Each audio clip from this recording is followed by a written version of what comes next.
दोस्तों, सुज़लॉन एनर्जी की बात करें तो स्टॉक में आज काफ़ी अच्छी तेज़ी देखने को मिल रही है। स्टॉक फिर से 45 तक पहुंच गया है।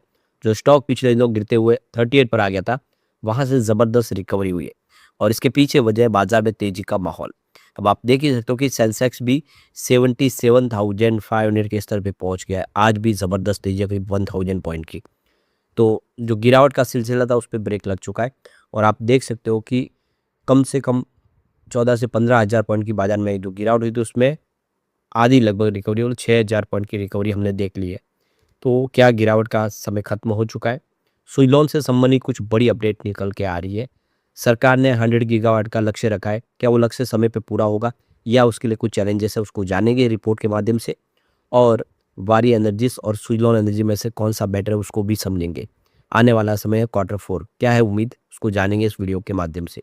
लेकिन फ्रेंड्स, उससे पहले अगर आप पहली बार हमारे चैनल पे आए तो चैनल को सब्सक्राइब कर दीजिए, एक बेल आइकॉन दबा दीजिए ताकि जब भी नया वीडियो बने पहला नोटिफिकेशन आपको मिले। वीडियो पसंद आए तो लाइक से जरूर कीजिए।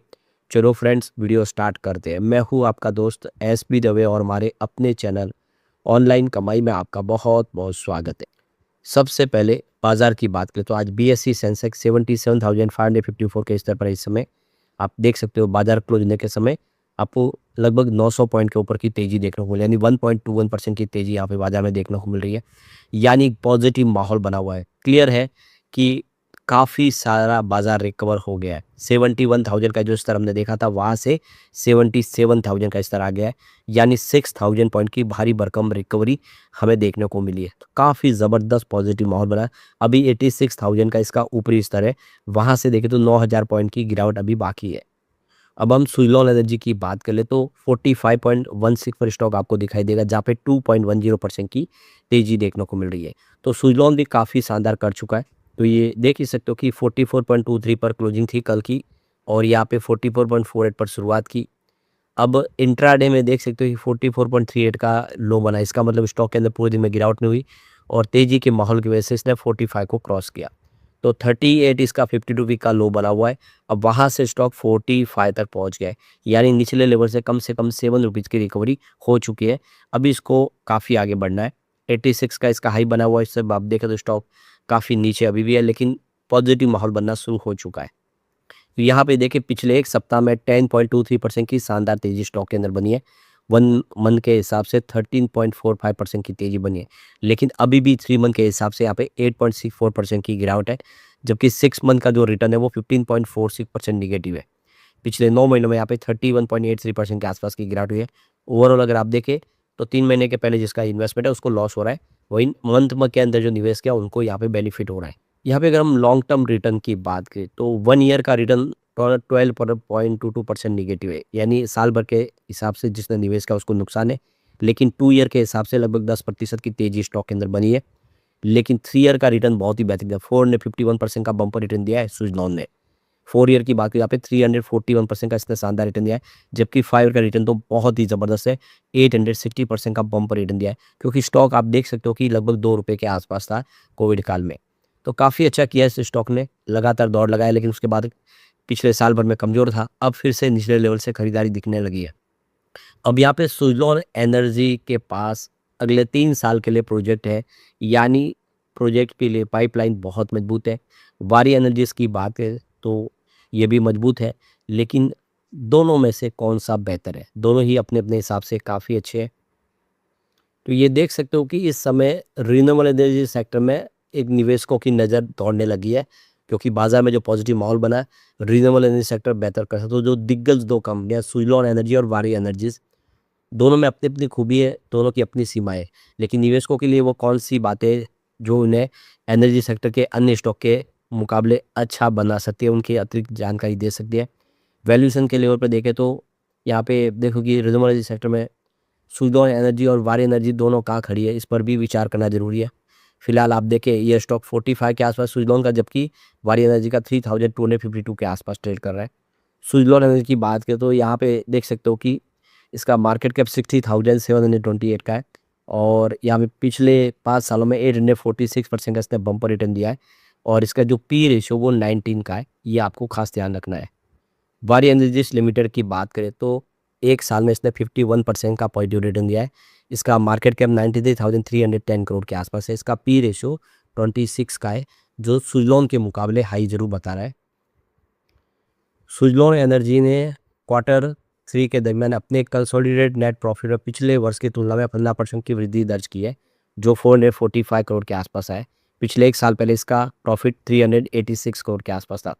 तीसरी तिमाही में सुजलॉन का जो रिवेन्यू है उसमें 42% की वृद्धि देखने को मिली, जो 4,228 करोड़ तक पहुंचा है। पिछले एक साल पहले ये 2,969 करोड़ के आसपास था। यानी कंपनी का रिवेन्यू प्रॉफिट दोनों ही बढ़ाए। अब यहाँ पे जेएम फाइनेंशियल का जो अनुमान लगाया Q4 को लेकर, जिसमें वित्त वर्ष 2024 के मार्च तिमाही में कंपनी का जो नेट प्रॉफिट है उसमें 51% की जंप देखने को मिल सकती है, जो 5,708 करोड़ तक पहुँच सकता है। इसका जो राजस्व कंपनी प्राप्त कर सकती है, यानी रिवेन्यू हासिल कर सकता है 5,708 करोड़ का। यानी आप देखें तो कंपनी के रिवेन्यू में 51% की जंप देखने को मिल सकती है जेएम फाइनेंशियल के हिसाब से। सुजलॉन एनर्जी की प्लस पॉइंट की बात करें, यह एक कर्ज मुक्त कंपनी यानी पूरी तरह से डेट फ्री कंपनी, और इस राह में आगे ऑलरेडी काफ़ी बढ़ चुकी है। सबसे बड़ी ताकत है इसका ऑपरेशन एंड मेंटेनेंस यानी O&M पोर्टफोलियो। कंपनी कोई भी प्रोजेक्ट करने के बाद लगातार उसकी सर्विस मेंटेनेंस का काम करती है, जिससे लगातार इनको कमाई होती रहती है। सुजलॉन एनर्जी की ऑर्डर बुक भी 5 गीगावाट से काफ़ी ज़्यादा है, 6 गीगावाट के आसपास है। इसका मतलब ये कि 2 से 3 साल तक सुजलॉन के पास काम की कोई कमी नहीं है। इन प्रोजेक्ट को कंप्लीट करने में इनको 2 से 3 साल का वक्त लगेगा, यानी नए प्रोजेक्ट नहीं मिले तब भी कंपनी आराम से 2-3 साल काम कर सकती है। वारी एनर्जीज का अगर मजबूत पक्ष देखें तो वारी एनर्जी भारत की सबसे बड़ी सोलर मॉड्यूल निर्माता कंपनी है। अमेरिका, यूरोप में इनके एक्सपोर्ट बहुत ज़्यादा मजबूत है। फंडामेंटल के मामले में यह सुजलॉन से अधिक स्थिर और मजबूत दिखती है। सोलर पावर दिग्गज वारी एनर्जी की ऑर्डर बुक बहुत बड़ी है, जो करीब 20 गीगावाट के आसपास है। ये सेक्टर में मार्केट लीडर कंपनी है सोलर सेक्टर में। वैसे सुजलॉन भी नई सेक्टर की मार्केट लीडर कंपनी है। तो इसमें देखें तो म्यूचुअल फंड्स और जो इंडिया के बड़े फंड हाउस हैं उन्होंने काफ़ी ज़बरदस्त निवेश किया। प्रमोटर के पास कंपनी की 64% की हिस्सेदारी है, जो निवेशकों को भरोसा दिलाती है। फिलहाल ये हाई वैल्यूएशन पर स्टॉक है, ये भी आपको ध्यान रखना है। अब यहाँ पे एक बड़ी अपडेट निकल के आ रही है। यहाँ पे देख सकते हो कि 40 गीगावाट के जो प्रोजेक्ट है जो 2030 तक के लिए कंप्लीट करने हैं, वो रिस्क पे है। और इसके पीछे सबसे बड़ी वजह है कि ग्रिड कनेक्टिविटी को लेकर जो है अभी भी बहुत बड़ी प्रॉब्लम है। काफ़ी सारा मामला डिले चल रहा है, जिससे जो 100 गीगावाट का लक्ष्य है वो समय पे पूरा होगा कि नहीं, इसको लेकर डाउट है। तो ये देखो कि ग्रीन एनर्जी प्रोजेक्ट जो है 40 गीगावाट के जो प्रोजेक्ट है वो 2030 तक कमीशन होने हैं, लेकिन यहाँ पे काफ़ी सारा रिस्क दिखाई दे रहा है। तो जिसके वजह ग्रिड कंस्ट्रक्शन जो डिले हो रहा है, ग्रिड से कनेक्टिविटी नहीं होगी तो बिजली बना के कहाँ पे सप्लाई की जाएगी। तो Indian wind energy manufacturer association जो है उनकी तरफ से ministry of new renewable energy को लेटर लिखा गया है कि जो ग्रिड कनेक्टिविटी का जो प्रॉब्लम है उसका निपटारा किया जाए, जल्द से जल्द ये काम आगे बढ़ाया जाए, वरना जो सपना है वो अधूरा रह सकता है। तो ये देखो कि फर्स्ट मीटिंग जो हुई है विंड टास्क फोर्स की, तो ये सरकार ने विंड टास्क फोर्स बनाई है। तो मिनिस्ट्री की तरफ से 2 अप्रैल को इसकी मीटिंग रखी, जिसमें सारे के सारे जो विंड एनर्जी सेक्टर से संबंधित इशू है उसके ऊपर बातचीत की गई। सरकार ने 100 गीगावाट का लक्ष्य रखा 2030 तक। ये लक्ष्य तभी पूरा होगा जब ग्रिड कनेक्टिविटी मजबूत होगी, वरना इस लक्ष्य को पार करना मुश्किल हो जाएगा। तो ये अभी भी बड़ी प्रॉब्लम है विंड एनर्जी सेक्टर के लिए। तो अब देखना होगा सरकार इसके ऊपर क्या कदम उठाती है। सरकार को कोई ना कोई बड़े कदम उठाने होंगे जल्द से जल्द। हर प्रोजेक्ट के लिए ग्रिड कनेक्टिविटी ज़रूरी है, तभी बिजली बनेगी, वरना वो बिजली बनेगी वो वेस्ट हो जाएगी। तो आने वाला समय देखो, ग्रीन हाइड्रोजन का भी अभी इस समय काफ़ी ज़्यादा चलन चल रहा है। ग्रीन हाइड्रोजन के नए स्टोव बनाए गए, जो अब ग्रीन हाइड्रोजन के माध्यम से आप एलपीजी के बिना भी स्टोव से आप खाना बना सकते हैं। तो उसमें ग्रीन हाइड्रोजन बनाने के सोलर विंड की आवश्यकता होगी, इससे भी इसका मार्केट बढ़ाता हुआ दिखाई देगा। तो आने वाला समय फ्यूचर काफ़ी ब्राइट दिखाई दे रहा है इस समय रिन्यूएबल सेक्टर की इन दोनों कंपनियों के लिए।